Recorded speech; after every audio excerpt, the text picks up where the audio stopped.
Hello student, good morning.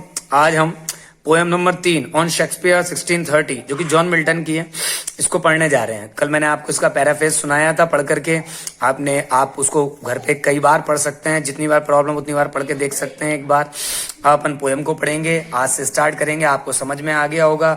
ये इसका paraphrase मैं आपको पहले भी सुना चुका हूँ और कल पढ़ाया भी था मैंने। और अब आपको इतना समझ में आ ही गया कि ये पोएम बहुत सिंपल मैसेज के साथ चलती है। शेक्सपियर की बढ़ाई की गई है, केवल शेक्सपियर को अच्छा से अच्छा बताया गया है, जैसा कि वो था भी, लेकिन उसको और अच्छे से अच्छा बताया गया है। क्योंकि मिल्टन खुद कह रहा है इस बात को। मिल्टन जो कि खुद इंग्लिश के लिटरेचर के अंडर 10 पोइट्स के अंदर आता है, वो खुद इस बात को कह रहा है। तो सोचो, एक प्रोफेशन का व्यक्ति जब अपने प्रोफेशन के दूसरे व्यक्ति के लिए कह रहा है तो शेक्सपियर कितना महान होगा, इसका अंदाजा हम लोग इसी से लगा सकते हैं। अपन पढ़ते हैं इस पोएम को।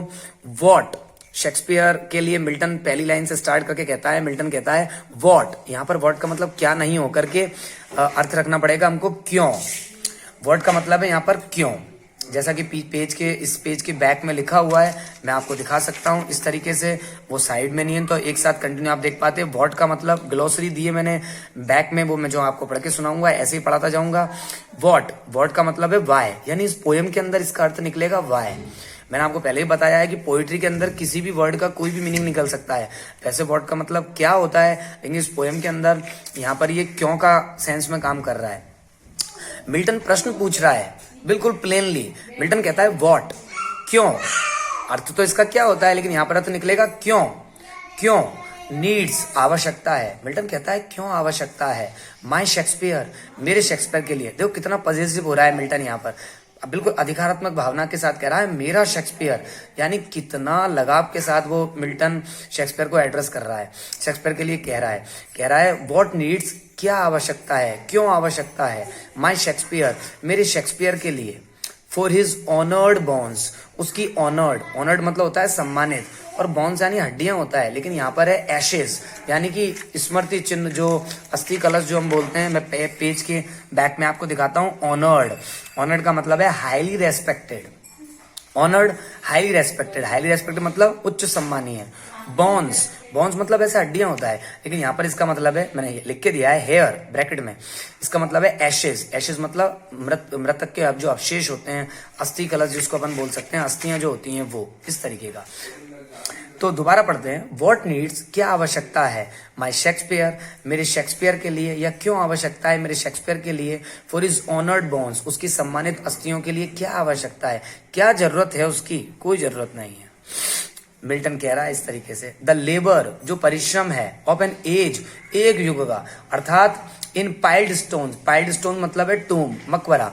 इस पेज के पीछे है, मैं अभी आपको दिखाऊंगा नहीं, वो कंटिन्यूटी में बाद में देखेंगे एक साथ, क्योंकि उससे क्या है, एक रिदम टूटेगी आपकी भी और मुझे भी अजीब लगेगा कि आप एक कंसंट्रेट नहीं कर पाएंगे इस पर। इसलिए द लेबर, फिर भी मैं हिंदी बोलता चलूंगा, आप समझते चलें, नोट कर सकते हैं। द लेबर, जो श्रम है, ऑफ एन एज, एक युग का, इन पाइल्ड स्टोन, ढेर लगा करके। पाइल्ड स्टोन मतलब है मकबरा, यानी शेक्सपियर के लिए अगर एक मकबरा तैयार किया जाए, एक मॉन्यूमेंट तैयार किया जाए, इतने युगों तक, इतने महीनों तक, सालों तक परिश्रम करके, तो वो ज्यादा फ्रूटफुल होने वाला नहीं है, लाभकारी होने वाला नहीं है।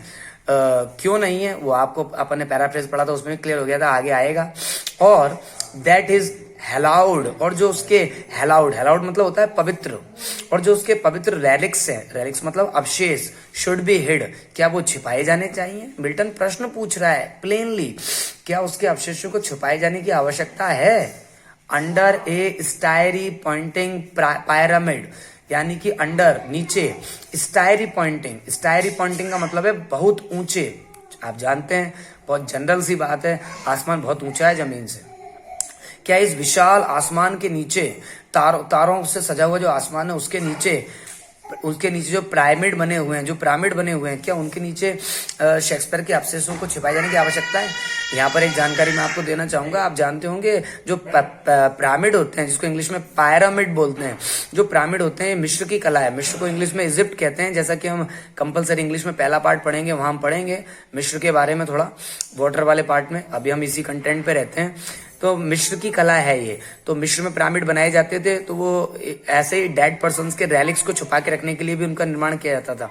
लेकिन मिल्टन कह रहा है यहाँ कोई आवश्यकता नहीं है, और दैट इज हेलाउड रेलिक्स, और जो मृतक के जो हेलाउड पवित्र रेलिक्स हैं, अवशेष हैं शेक्सपियर के, शुड बी हिड, क्या उनको छुपाया जाना चाहिए, should be hid, should modal है, बी और हिड थर्ड फॉर्म है, पैसिव वॉइस है यहाँ पर, ये पैसिव वॉइस है पूरा का पूरा।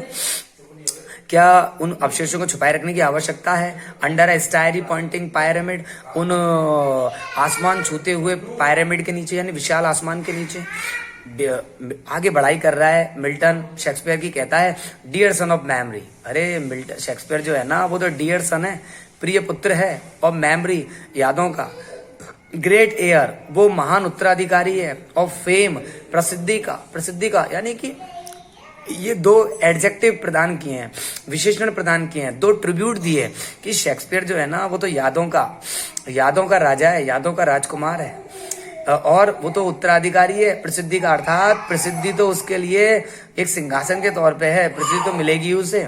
वॉट नीडस्ट, क्या आवश्यकता है, दाओ तुझे, यू सच वीक विटनेस, अरे शेक्सपियर तुझे कोई आवश्यकता नहीं है ऐसे वीक विटनेस कहा गया है कमजोर इमारतों को, कमजोर स्मारकों को, ऑफ दाय नेम, तेरे नाम के लिए ये जो स्मारक बनाए जाएंगे ना, इनकी तुझे कोई आवश्यकता नहीं है, बेकार है, ये कोई काम के नहीं है। यहाँ भी प्रश्न पूछ के कहा है कि आवश्यकता है इनकी, कोई आवश्यकता नहीं है। दाओ तू, यानी यू, इन अवर वंडर, हमारे आश्चर्य में, हमको तो आश्चर्य होता है, एन एस्टोनिशमेंट, और बड़े अद्भुत, हमें आश्चर्यचकित हैं हम तो, एस्टोनिशमेंट आश्चर्य, हम तो बड़े आश्चर्यचकित हैं कि कैसे कोई, इस लाइन को लिखा थोड़ा है लेकिन अर्थ बड़ा लंबा जाएगा, हमें तो आश्चर्य होता है कि कैसे कोई एक व्यक्ति इतनी सारी रचनाओं को कर सकता है, कैसे कोई एक व्यक्ति सिंगल मैन एक अपनी छोटे से जीवन में इतनी सारे एस्पेक्ट्स को जान सकता है, इतनी सारी चीजों को डील कर सकता है, ये बहुत बड़ी बात है,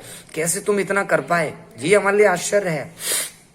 और तुम तो अपनी रचनाओं के द्वारा हैस्ट बिल्ट, हैस्ट ये ओल्डर इंग्लिश वर्ड है, टी साइलेंट रहता, आजकल टी लिखा नहीं जाता है, हैस्ट बिल्ट बना चुके हो, दाय सेल्फ स्वयं के लिए, a live long monument, live long चिरंजीवी, दीर्घायु, दीर्घ काल तक के लिए तुमने मॉन्यूमेंट तैयार कर लिया है, तुमने तो अपनी रचनाओं के द्वारा एक ऐसा स्मारक बनाया है जो सदैव सदैव रहेगा इस संसार में, कभी समाप्त नहीं होगा। यानी तुम्हें इन स्मारकों को बनाने की, स्मारकों की, पत्थरों के स्मारक कोई आवश्यकता नहीं है। एक बार दोबारा देखें, व्हाट नीड्स माय शेक्सपियर, क्या आवश्यकता है मेरे शेक्सपियर को, फॉर हिज ऑनर्ड बोन्स, उसके पवित्र स्मृति चिन्हों को, अस्थियों को क्या आवश्यकता है, the labour of an age in piled stone, एक कई युगों तक मेहनत करके एक स्मारक बनाया जाए, परिश्रम किया जाए, ऐसे परिश्रम की मेरे शेक्सपियर को कोई आवश्यकता नहीं है।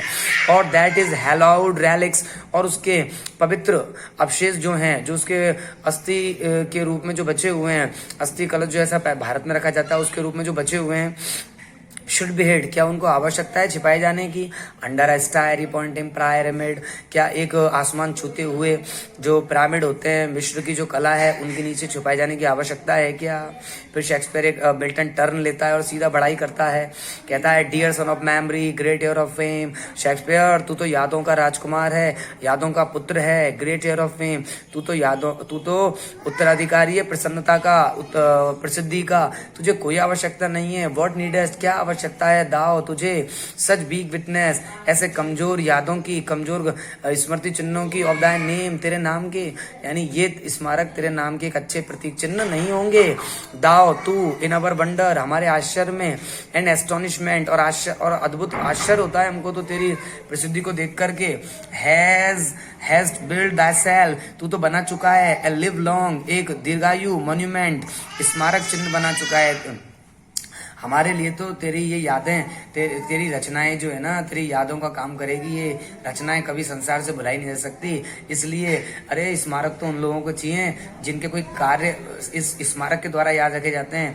स्मारक की तो उम्र होती है, वो स्मारक एक दिन टूट के जीर्ण शीर्ण हो जाएगा, टूट जाएगा, लेकिन तेरी रचनाएं लोगों के दिलों में सदैव जिंदा रहेगी।